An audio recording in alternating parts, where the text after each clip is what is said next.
Hello there everybody, this is Tigitar here and welcome back to another Terraria video. Starting a new but irregular series, I would say. I'm going to try to share the time-lapse creation of Tigaria here.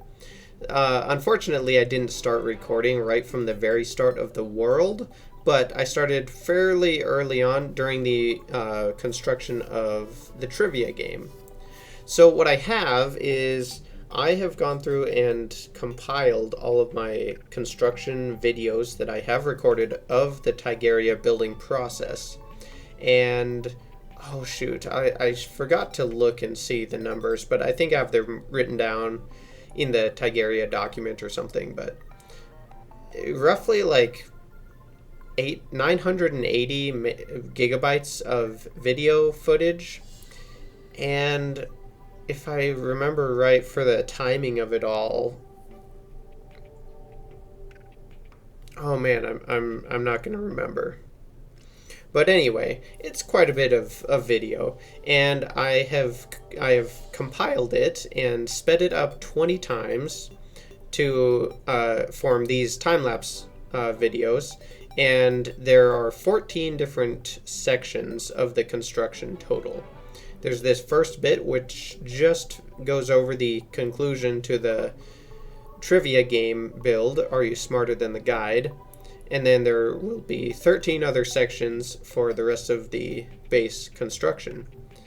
So my idea is to kind of podcast style or something, whatever you want to call it, just record some audio or verbal commentary over each of the videos and see if that makes it a little bit more interesting to digest, and if that just, I guess, provides a higher quality showcase of the time-lapse in general. But we'll see how it goes. I'm just kind of sitting by myself in my room blabbering on, and most of my my thought is probably going to be directed around the build that is shown at the time, the ideas that I can recall coming up with, and how the execution ended up changing as I went, and all that type of stuff. But in general, yeah, kind of just a commentary of the Tigaria build, and I'll just do it section at a time,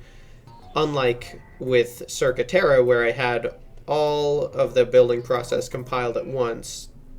Oh, and I see there's still a little bit of editing I have to do, actually. I should, make myself note somewhere, but if I touch my desk, it's going to creak and make a terrible sound. Anyway, it might get kind of awkward at times. I might not have anything to say. Who knows? I might just get up and go get a snack or whatever. But in general, I thought it'd be fun to kind of talk about my ideas and my learnings over the whole building process. So here, to start with, episode 1 here, I've got, it's only going to be like 15 minutes, I believe, partially due to not recording the whole project of Are You Smarter Than the Guide, but it's just a smaller video in general. A little bit of a spoiler is you might want to brace yourself going forward. The shortest episode or time-lapse section after this is going to be over an hour and a half long.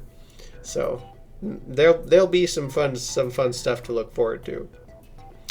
As far as this build goes, we're into the somewhat final furnishing part already here.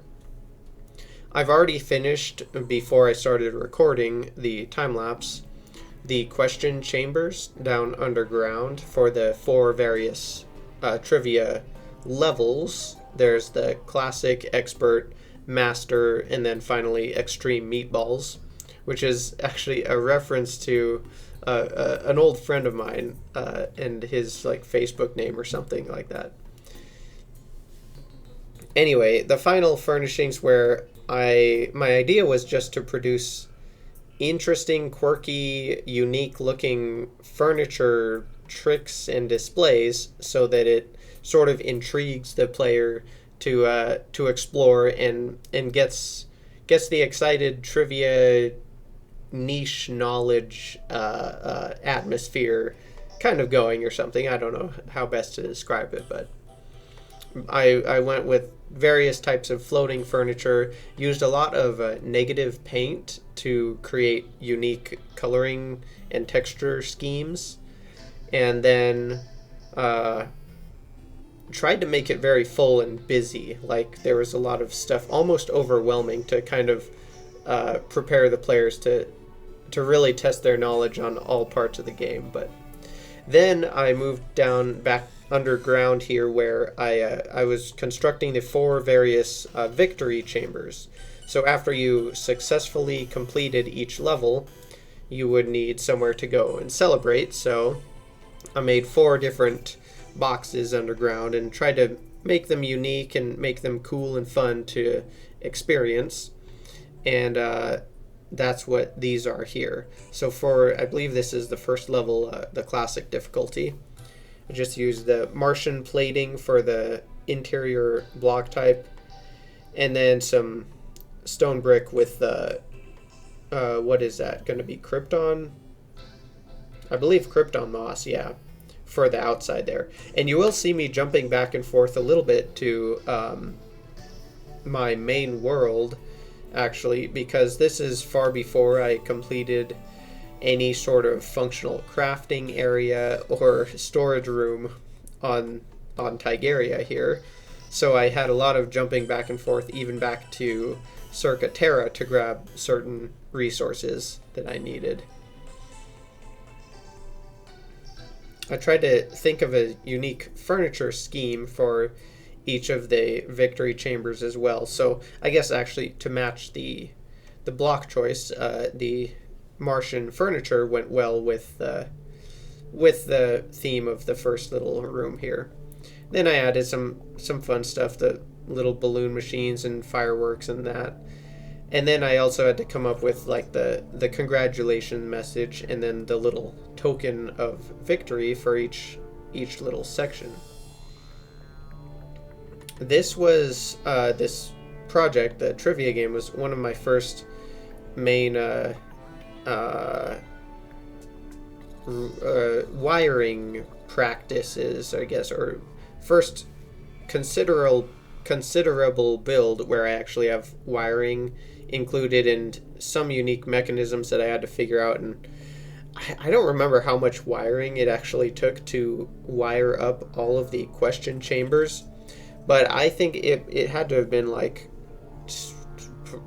20,000 plus or something. I don't remember.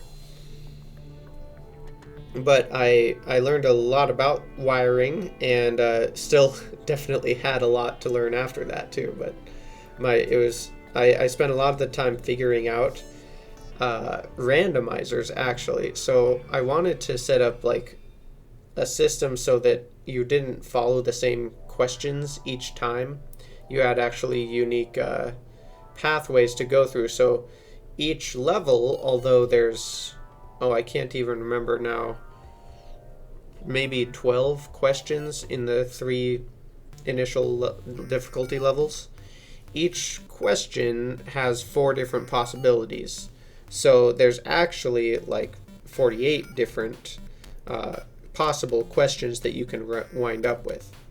And what I ended up doing, and I explained this more in the video talking about Are You Smarter Than the Guide specifically, but I basically found a way, and I used goldfish statues to randomly select one of 2 different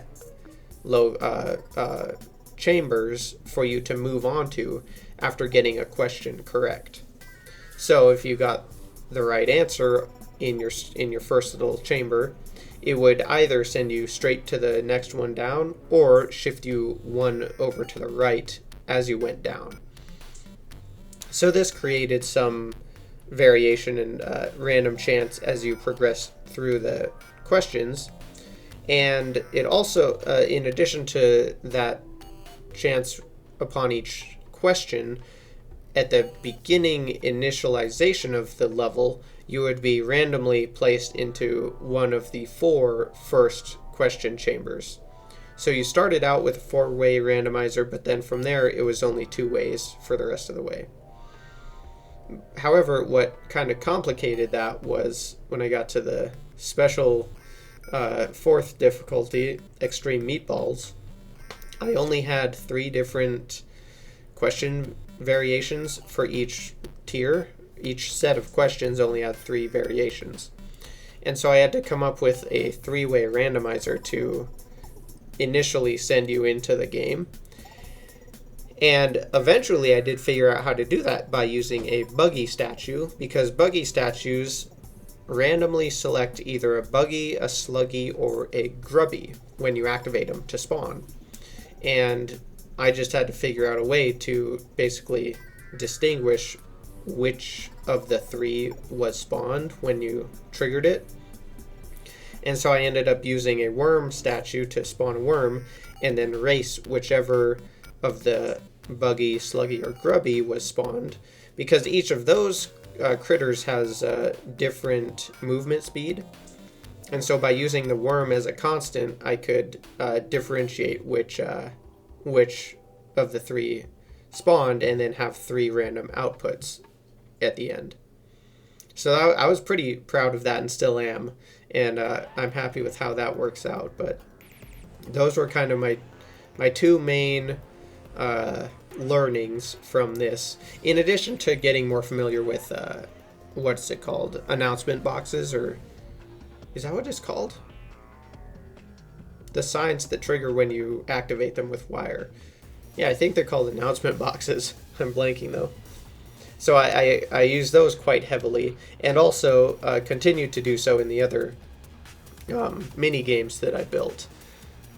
And I still feel like I have a lot to learn as far as those go as well. But here we have the 4th and final victory chamber that I was building, and the most mysterious and the most grand, the base I chose was Luminite bricks. So I tried to add that level of status to it, I guess. And so with each progressing victory chamber, I tried to make it a little bit, I guess, I wouldn't say fancier, but just somehow a higher tier to make it feel more meaningful than the previous. But in the end, they all ended up being unique, and they worked out pretty good. I don't know that one is necessarily more advanced feeling than another, but at the end of it, the expert category, the second one, actually turned out pretty cool, and might have a more how do I want to describe that? A more like, not like not weighty, but intimidating perhaps feel than master mode did. Oh, and here we are. This is how I set up the randomization for the initial launch when you start a certain level. So you can see 3 goldfish statues there, and each of them is wired up. Oh, I forgot I even did that. I had to replace the background walls to ensure that natural enemies wouldn't spawn in there and randomly start triggering the teleporters, because that would be bad. I totally forgot about that step. I can't believe I thought about that. Wow. Anyway, yeah, so there's basically 1 goldfish which randomly flops to one side or the other. Oh, and sweet, here's me building the 3-way as well. But the goldfish will pick randomly between the second 2 goldfish statues, and then that then leads to 4 outputs, which will randomly select one of the 4 questions to start you off in. So pretty much that's kind of the general thoughts for the trivia and the making of it. I had a really good time coming up with questions for it, and then had my cousin help me sort of proofread and come up with ideas and stuff.